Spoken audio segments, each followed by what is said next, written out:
Hello, all my ghouls and goblins. I'm Spooky, and welcome to Killer Cafe. For those who did not know me, hi, hello, welcome. I hope you all have a beautiful time here. I am a criminology major out here in Idaho, and I like to cover all things killers, crimes, as well as the spooky, scary, and sometimes the skeletons that go bump in the night. Yes, I cover those too. So today, unfortunately, it's going to be a little bit more of a darker topic. Normally, I like to focus on the victims, what's going on, and how they originally have gotten justice. Unfortunately, in this situation, we really can't focus on the victims because they haven't gotten justice yet. Now, this has been covered everywhere right now, all over YouTube, and for those who do not know the situation, two YouTubers by the name of Franke and Hildebrant have been arrested and charged with 6 counts of child abuse. Now, for those who do not know who Franke or Hildebrant are, they are two co-creators on a place called Connections, which is supposedly a mental health service or counseling. And they also give parenting advice, but unfortunately some of the parenting advice, well, all of it isn't that good. So we're going to dive in to what happened and everything of that nature, and then we're going to pop over and talk about their charges. Now, I'm not going to go into everything, but if you guys would like me to, please comment below, like, share, subscribe, all those YouTube things, and we can talk about this more in depth, and I can actually go through their charges and what it means, well, for them, and if they were charged, what this could possibly mean for their jail time as well. Now, let's start with the initial report. So, on August 30th, the child, which we now know today was Ruby Franke's 12-year-old son, climbed out of Hildebrandt's window and ran over to a neighbor's home to ask for food and water. When the neighbor saw the lacerations, the duct tape around the wrists and ankles, and the malnourishment of this child, they later called police.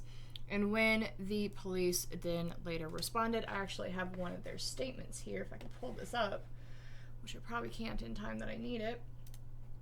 The corresponding police officer then said that the child appeared severely malnourished and had sustained deep lacerations from being tied up with rope.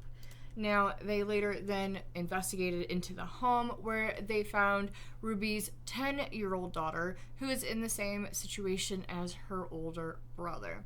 Now, 4 of Ruby's children did live in the home, the younger 4, and obviously we know about the 10-year-old and the 12-year-old, and I can only imagine if they were in that situation, I can only imagine what the 2 younger ones possibly looked like.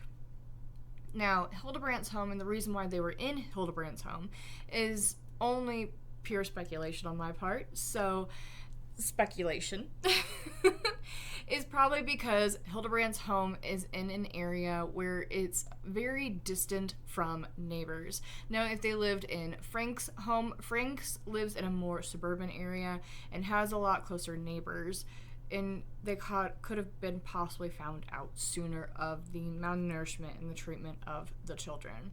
Now, for those who do not know who Franke is, she actually started her rise to fame in YouTube with a channel called 8 Passengers, and they gained 2.3 million subscribers.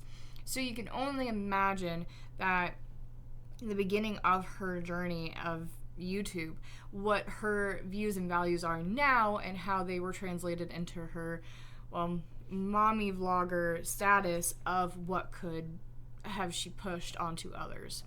Now, it's been speculated for a very long time that the Franke's practices of parenting is not the best and could possibly be child abuse. I remember seeing a few videos, one of taking away their youngest children's Christmas due to them not having, I don't even remember what it was, or like having truth or whatever it was, and also taking away their eldest son's bedroom for, I believe it was like 8 or 9 months because he played a prank on his little brother. They also sent him away, I believe, to a wilderness camp where is supposedly for troubled teens when I looked it up, and I can only imagine the pain and suffering that some of these children have gone through. Now, the two oldest, which is, I believe, a sister and brother that are adults, are out of the house, obviously, and they have posted all over social media that if you do have any information, please contact the police. Now, I would say this too, if you do have any information, it could be something as simple as a Facebook post or a whatever, please send this into the police, because again, they are both being charged with 6 different counts of child abuse, which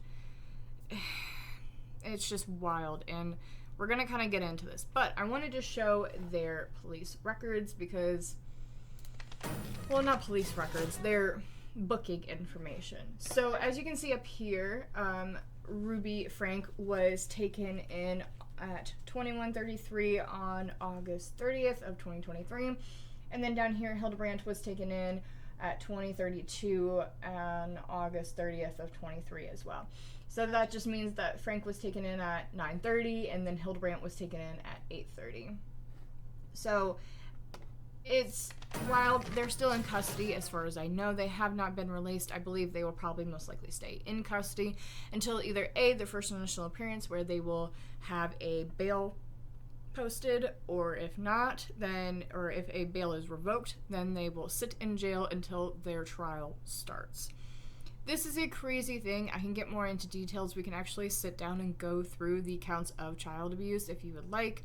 We can talk about it more in detail. Obviously, as a criminology major, I try to focus more, again, on the victims. Unfortunately, the victims have not gotten justice yet, so we can talk about the crimes, what that means, what sentences they do carry. I believe they're going to be charged in Washington, but I do not know. I know from another article that I saw that the children are currently in the Utah Child and Family Services. I believe Frank's husband, Kevin, is trying to gain custody of the children, but that's a whole nother can of worms that I don't even know if we can dive in and get into. But with all that being said, if you do have information, please send it over to the police so we can try to figure this all out and look into so much more. But this is crazy. I want to say that I can't believe it, but mommy vloggers and family channels have been kind of this weird, I don't know, I want to say enigma, and a lot of them don't have protections for the children. So if you normally in shows and stuff, if you use children in shows, they have a certain protection where part of the money has to go into a certain bank account that they will access when they're 18. Now, you have seen many children come out recently, or child stars have come out recently after they've hit 18 and said, oh, my parents abused that, they never put money in, or they used it all up before I was old enough to have that money, which is highly illegal. But we don't have those practices really on the internet, the wide web. So I know Illinois is one of the first ones, I believe it's Illinois, is one of the first ones to invoke that in that state. So if any family channels, mommy vloggers, anything of that nature do show their children, they do have to compensate the children and put it into I want to say a trust or something of that nature, where it is there until they hit the age of 18 and they can later collect on that. But I believe it's Illinois, if I won't remember correctly. But we do need those practices because there are a lot of families in LA, Utah, as well, Frank is from Utah, and so much more that is just, they're abusing the children and they're using them for views and they're not compensating correctly. Again, though, that's a whole nother soapbox that we can jump on and talk about. But nonetheless, tell me what you think down below. Tell me in the comments. I will be there for a little while just answering and all those fun things. If you guys would like me to dive into this more, or if you have another one that you would like me to look into, please let me know down below. I love you all. I hope you all have a beautifully haunting week, and I will see you all in the next one. Bye.